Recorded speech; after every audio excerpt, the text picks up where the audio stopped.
Before I start, I would like to ask a question to be orientated what kind of target group is here presented. So could you raise your hand who participated last year? So, okay, thank you. And the second question would be, who of you is teaching secondary 1 and 2? Secondary? And who is teaching in primary? Okay. So thank you, thanks a lot.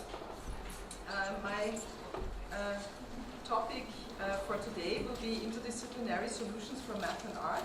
So what I will do is I will present to you some approaches of contemporary curriculum thoughts, and further on I will discuss a misunderstanding of interdisciplinarity, and last but not least I will present the projects we did at the study visit of the Tempus project this year. So you will see some applied projects. As our understanding of complex and environmental issues increases, institutions of higher education are evolving to develop new learning models that emphasize synthesis across discipline, concepts, data and methodologies. To this end, I argue for the implementation of interdisciplinary project praxis during the teacher education, or even further on, if experienced during teacher education training, application in classrooms will be self-evident. Why should we teach with an interdisciplinary approach, or why should we even look for other disciplines to work together with, and how could it be understood? Educate our children to take their place in the economies of the 21st century. How do we do that? Given that we can't anticipate what the economy will look like at the end of next week, as the recent turmoil is demonstrating. How do we do that? The second, though, is cultural. Every country on earth is trying to figure out how do we educate our children so they have a sense of cultural identity, and so that we can pass on the cultural genes of our communities, while being part of the process of globalization. How do we square that circle? The problem is they're trying to meet the future by doing what they did in the past. And on the way, they're alienating millions of kids who don't see any purpose in going to school. When we went to school, we were kept there with a story, which is if you worked hard and did well and got a college degree, you would have a job. Our kids don't believe that. And they're right not to, by the way. You're better having a degree than not, but it's not a guarantee anymore. And particularly not if the route to it marginalises most of the things that you think are important about yourself. So people say we have to raise standards as if this is a breakthrough. You know, like, really, yes, we should. Why would you lower them? You know, I haven't come across an argument that persuades me of lowering them. But raising them, of course we should raise them. The problem is that the current system of education was designed and conceived and structured for a different age. It was conceived in the intellectual culture of the Enlightenment and in the economic circumstances of the Industrial Revolution. Before the middle of the 19th century, there were no systems of public education. Not really. I mean, you could get educated by Jesuits, you know, if you had the money. But public education, paid for from taxation, compulsory to everybody and free at the point of delivery, that was a revolutionary idea. And many people objected to it. They said it's not possible for many street kids, working class children, to benefit from public education. They're incapable of learning to read and write, and why are we spending time on this? So there's also built into it a whole series of assumptions about social structure and capacity. It was driven by an economic imperative of the time, but running right through it was an intellectual model of the mind, which was essentially the Enlightenment view of intelligence. That real intelligence consists in the capacity for a certain type of deductive reasoning and a knowledge of the classics originally, what we come to think of as academic ability. And this is deep in the gene pool of public education, that there are really two types of people, academic and non-academic, smart people and non-smart people. And the consequence of that is that many brilliant people think they're not, because they've been judged against this particular view of the mind. So we have twin pillars, economic and intellectual. And my view is that this model has caused chaos in many people's lives. It's been great for some. There have been people who have benefited wonderfully from it. But most people have not. Instead, they suffered this. This is the modern epidemic, and it's as misplaced and it's as fictitious. This is the plague of ADHD. Now, this is a map of the incidence of ADHD in America, or prescriptions for ADHD. Don't mistake me here. I don't mean to say there is no such thing as attention deficit disorder. I'm not qualified to say if there is such a thing. I know that a great majority of psychologists and paediatricians think there is such a thing. But it's still a matter of debate. What I do know for a fact is it's not an epidemic. These kids are being medicated as routinely as we had our tonsils taken out, and on the same whimsical basis and for the same reason, medical fashion. Our children are living in the most intensely stimulating period in the history of the earth. They're being besieged with information and calls for their attention from every platform, computers, from iPhones, from advertising audience, from hundreds of television channels. And we're penalising them now for getting distracted. From what? Boring stuff at school for the... I just wanted to finish with the picture, because the boring stuff is demonstrated with the issue is mathematics. And why is it so? Why is it like this? And what I showed to you is a short video of RSA, and it was advocate for art education in detail, but he's engaged very much for education in general. So actually our educational system is changing, and what could be changed, or what are the current trends? Let's think about the human beings. There is a girl, let's call her Amrita. She failed in school, but every mathematical task you would give to her, you could tell her, think about 575 divided through 6.3. She would know everything immediately, but she failed in school, and she fails till now in her studies at university. It's very difficult for her to apply. So somehow we missed to touch her. Let's talk about a guy, let's call him Peter. And maybe Peter had the experience that actually he was very bad in his mathematical subjects in school, but he was good in other subjects. But till now he has the problem that he never got attracted by mathematics. So also he was lost kind of in the school and of possibilities. This is because we are all human beings, and we are all totally different in our individual approach of perceiving things and understanding things.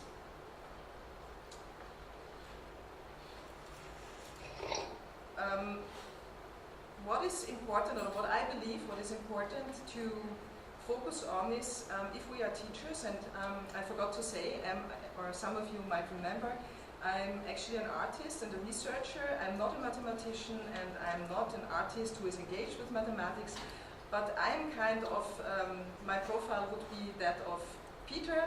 I had mathematical experiences in school which were totally boring for me, besides geometry, and only in the last grade somebody attracted me with a sense of mathematics, and I'm still missing it, and therefore I'm engaged with mathematical projects like Tempus project, because I want to encourage people to get engaged with mathematics. Why it's important to empathize with the human being in special, I would like to show you now something. It's very easy to understand then, and in design projects, actually this is the main issue, which is also changing, because in former times, for example, designers designed something because they believed, they know you, so they know what you need, and then they will make a little research, and then they will design something for you. But maybe they missed you because you are also a human being who has very individual approaches. And so what I claim for is empathizing, and there will show you a short explication what it means.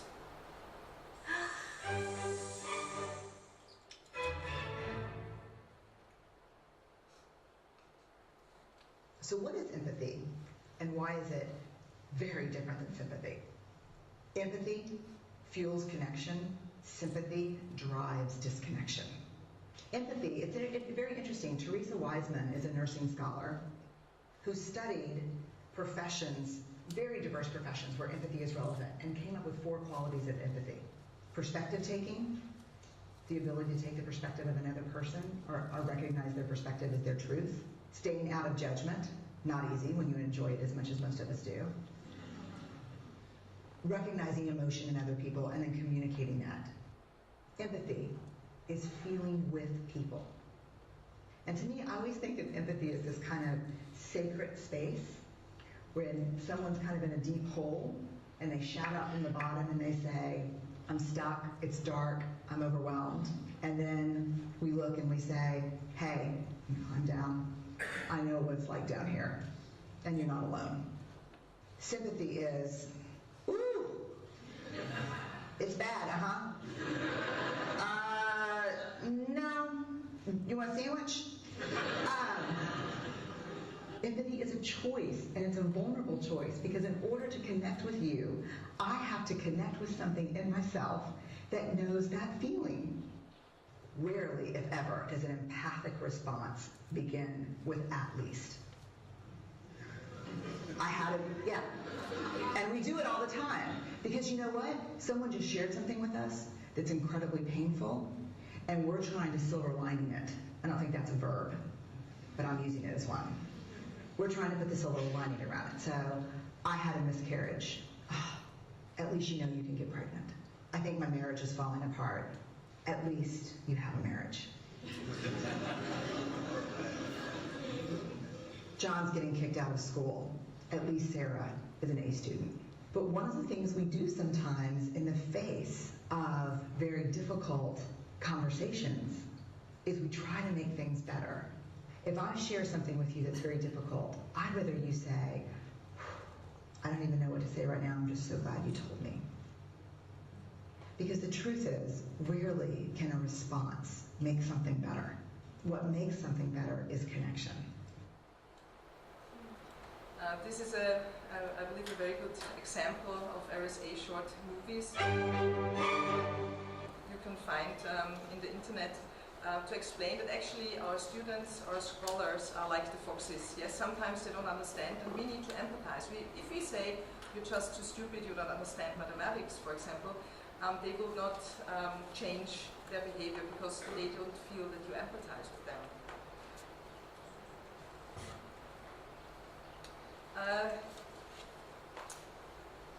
I personally do not claim synthesis in interdisciplinary sense like STEM, because already 2009, invited at Rutgers University, where I know a lot of people sitting here, people actually regretted the synthesis of science discipline in the curriculum of schools. And recently, for example, South Korea claims art to become one of the STEM disciplines. So we could consider this as interesting or good or whatever. So the STEAM education should be considered as an education to help students have comprehensive viewpoints for this education, and would to teach all the subjects such as science, technology, engineering, arts, and mathematics by associating with each other. Georgette Yakman, she developed this program during her PhD thesis, and I think it's interesting to know that this is going on. This is kind of the trend of the curriculum development all over the world, but we also have to think about what this could mean. So I will skip this and talk about the problem of if you mingle or cluster subjects or disciplines in the school curriculum, there is very often we can find a misunderstanding of interdisciplinarity. So actually, interdisciplinarity is a process for achieving an integrative synthesis, a process that usually begins with a problem, question, topic, or issue. So that means that you could find somebody who is teaching another subject in your school, and you need to find a problem, you need to find questions, a topic or issue. So far, so good. Easy to understand. The steps of an interdisciplinary process are defined by Julie Thompson-Klein, who is actually a very interesting publisher about interdisciplinary work. And she says you need to define the problem, you need to determine all knowledge needs, you need to develop an integrative framework, specify particular studies, engaging in role negotiation, and there very often the problem happens. Because, for example, the art disciplines very often are asked to do a job in schools. It's no interdisciplinary works. For example, the music teacher might do a musical and he will ask or she will ask the people in art, you make the stage, you can do that. This is no interdisciplinarity, this is no interdisciplinary work. So actually what we have to do is we have to negotiate with our colleagues and find out what is the topic that we are interested in and what are our personal approaches. And where can be misunderstandings in interdisciplinarity, because each subject is very comprehensive, right? We all studied for a very long time our subject, so I could never interfere with mathematics, or if you didn't study art, it will also be difficult to understand arts in a very short time. So Maurice de Wächter believes in the possibility that through interdisciplinary processes, disciplines are reinforced in their autonomy, and describes the need of permanent translation. The solution does not necessarily have to be interdisciplinary, but can derive monodisciplinary. That means we always have to find translations to the other. But, and here's the key point, we have to describe our colleagues of the other disciplines or subjects in their language what we are concerned about. This is kind of difficult, isn't it? It doesn't mean that I explain to my colleague from a different subject in school what I believe, how we could approach it with mathematics. This is not interdisciplinarity. I need to find out what is his or her language, how he or she understands it.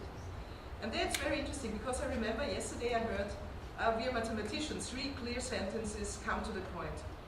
Well, in the arts, people sometimes are very narrative. They like to tell stories. They think it's important, storytelling. By the way, in neuroscience, they found out that for children, it's extremely important to use storytelling.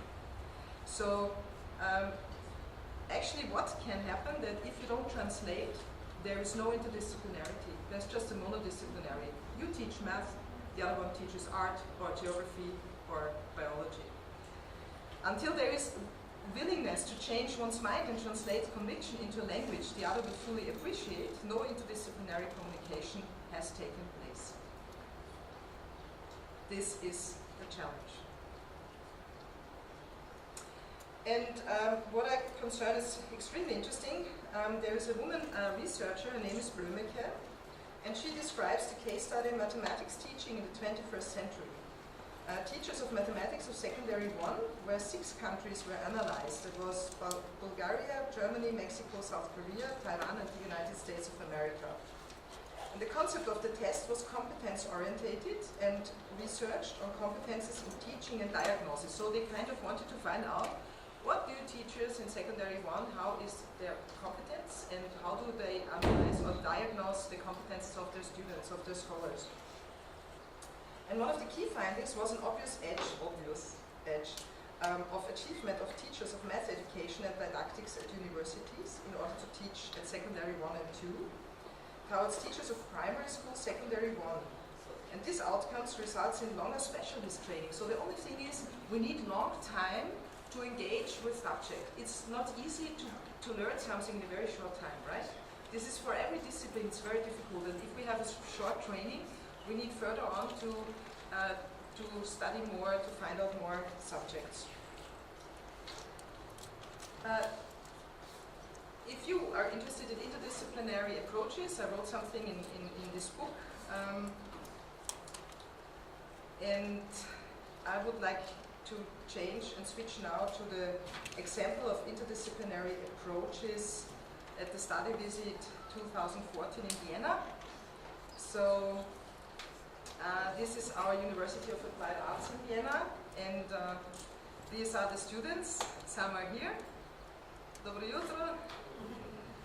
And just to give you the information, so the main part, of course, were Serbian students, but also some Austrian students participated, and also one student from Macedonia. This year, comparing to last year, it was kind of equal between gender. And now you can see the age structure. And what I think is extremely interesting, because they had to work in 1 month interdisciplinary. And it was a very short time. And actually all of the students came from different disciplines. You can see now from information technology, mathematics and engineering, mathematics, vocational studies, computer science, electronic engineering, telecommunication, art and design education, social design, and interactive media design. So we had a wide range of pupils who were actually not so much engaged with teacher education besides the pupils from art education and design education department, and they worked together for 1 month. So, what we did, I used the method that I presented last year to you, the applied design thinking approach, which was developed by Stanford University, and it's actually an open resource, so you can adapt it and you find all the information online. And what is good on this course is actually because it's empathizing with each other, and you could even apply it or use it with your students in school. We have very good experiences with that, and it's so often tested.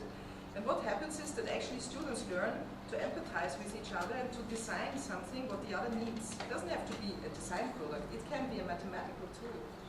Yeah? What do I need to understand mathematics better, for example? And what happens actually is that the students discuss a lot and empathize with each other and try to find out by interview techniques as much as possible. Yes, so they discuss, they describe, they tell something about their personal approach. And we had some lecturers coming to talk about their mathematical approach. Also a researcher and youth culture, so he discussed about how the youth now is reacting to all what we have seen from Ken Robinson, describing the educational paradigm shift. And then we also had, of course, some nice time to go out. And here you see my colleague Jörg Leser, who also gave even 2 speeches, and you will listen to afterwards. So we had a kind of socializing, but a lot of work to do for the students.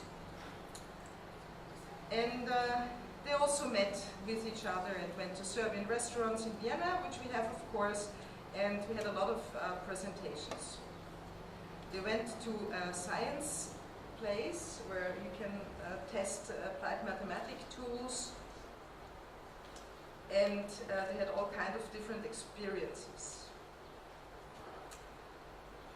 So I will present to you now in a very short manner the projects of the groups. So all the pictures down were either from my assistants you got to know last week, Lilian Wieser or Clelia Sivkovic. And the first team was this. It was with George Manoilov, Stefan Vukidal, Dejan Todosiewicz, and Jelena Grichkovic. And this group decided since the beginning to work with the topic of decimal numbers, but with different approaches. And actually it was interesting because Stefan Vukidal, you might know from other conferences, he started to teach in school. He's doing the teacher education. Actually, he's an artist, a very good artist. He won several prizes, awards. And he actually started to teach and engage. What is the problem in mathematics with a mathematics teacher? He said in school. What is your problem? What do you think is the problem of the students? And actually, he said that what is really difficult is actually the decimal numbers for the target group of the 10 till 11-year-old children. And then he was thinking about developing together with the research group, but also with his colleague in school, what could we do? And actually, he created a tool with clay because he found out that if you do applied things, you can understand things easier. Yeah? It's embodied knowledgement. So you know, if you participated also at the workshops of Birger or Reinus or others, that if you do something with your senses, you can understand things more easily. So this was one approach. So they imagined to design a cake as a metaphor of a divided cylinder or sphere and used this to develop an interdisciplinary workshop or lesson period of the subjects of design and technology and mathematics, where the children could first capture images of spheres by photography. This was the first thing. Try to find images of this around you, around your environment, and then further on make hands-on design cakes of clay. And they experienced the collaboration of art, design and mathematics especially fruitful, the students, the scholars in school. And further on, the group then developed an application which uses the capabilities of augmented reality technologies. We know we have a very strong group in Niche which is working on augmented reality. And I think it was specific interesting because they developed a toolkit with QR markers. So this could be the future of education. Imagine all the school books have QR codes and you don't have to explain and repeat the explaining, but the school kids go home and then they have the QR codes, and the QR codes, what can they do? They actually explain the children step by step what to do. So I think this was a very smart idea which could bring further projects. The second group was Ivan Maric and Clemens Göller. Clemens Göller from the University of Applied Arts on the right side started actually advertising and graphic design and then decided to become an art teacher. He's also already teaching in schools and he has little children. So he was engaged on, or they discussed the topic, how can we explain to children infinity? So there is a children's book about infinity, how much, I don't know if this exists in Serbia, how much you love it's with a rabbit, do you know this book, maybe? It's about explaining, the mother and the father are explaining to a child how much they love each other. So they discussed how can we explain infinity, and they developed a game. They call it Infinitalk, and they will put it online, and actually it's a card game which involves the history of infinity definitions, but also of describing infinity. And by playing, you can discuss or find out something about numbers, infinitive numbers for children.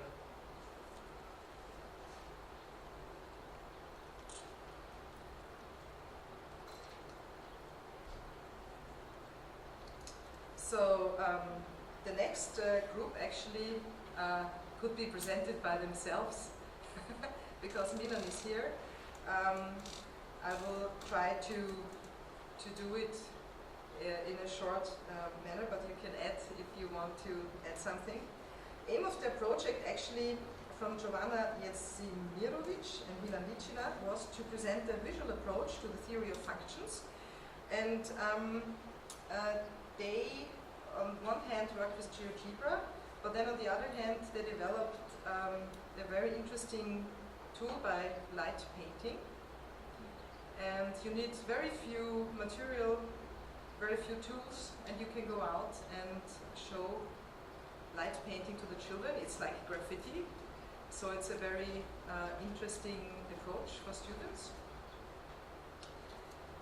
And then you get a lot of nice images you can explain to your students.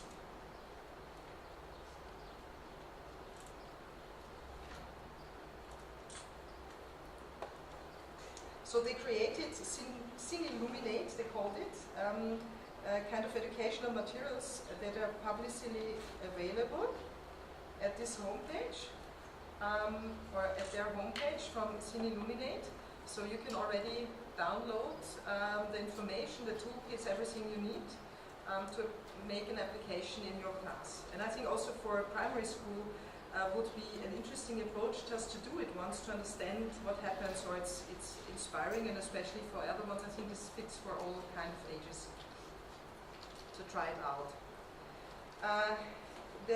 This group, actually they, Kelja Sivkovic and Jovana Radinovic, they worked on the circle, how you could explain the circle. I know there are several tools designed by Maria Montessori, but they worked out on a circle. How could you use a tool? So it's a three-dimensional tool. You can test. Even each kid in school would have something like that. They can build it together, and then they can find out all the relationships of the circle. And yes, and I think this. Here you see their modeling, so they build a model, and actually with very easy material, found material, and to try it out. A hands-on tool that will embody the principles of playful learning and personal growth. This group of Lydia and Lisa you got to know, and Vukovacic, they worked actually on the topic of crocheting, as well as a mathematical two-dimensional space. A simple crocheted plane consists of elements called single meshes, which are situated in a perpendicular net of lines, where the meshes are situated on the crossing point. So actually Lilian is working, I don't know if she showed it to you, she's working with crocheting, and they had kind of the topic how to feel P or pi. So actually the approach, the interdisciplinary approach was what is our interest to work on.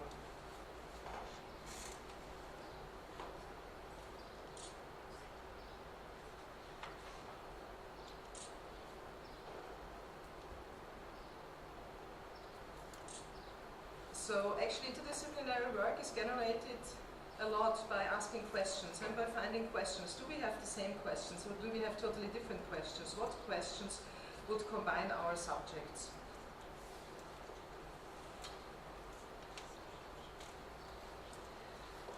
This group also developed something interesting. Actually, it was not so much related to art at the end, or let's say at the art in the wider sense, but Julian Gries and Filip Popovic. Julian Gries is studying at art education at the University of Applied Arts, but actually he loves music. And so the two boys discussed what would be interesting for them, and then they designed kind of a possibility to explain actually for primaries, secondary one, just to try out. So you could use, for example, a piano, and by touching the piano and playing the piano, formulas would arise. So kind of they wanted to combine, but it was at the very beginning, they wanted to combine somehow music theory and experiences with formulas of mathematics. Yeah, so actually how could we use that in school? Yeah, so actually this was an overview, and I think that the students, or what they said at their evaluation, that they improved their cooperation skills, and I think this is something we have to learn by teaching. I'm not only teaching at university, I also teach at the secondary school, because I believe that my students need to know somehow what it means to teach in school. I feel like I have to be a role model for them, so I know what you are teaching, or I know your colleagues from mathematical departments in schools, and I think it's extremely important to try to find interdisciplinary approaches, which means total respect of the other subjects, trying to understand, trying to empathize with the other subject, like we have to empathize with our students to find out what they need. And I believe that this is something for the future part to do. So thank you for your attention.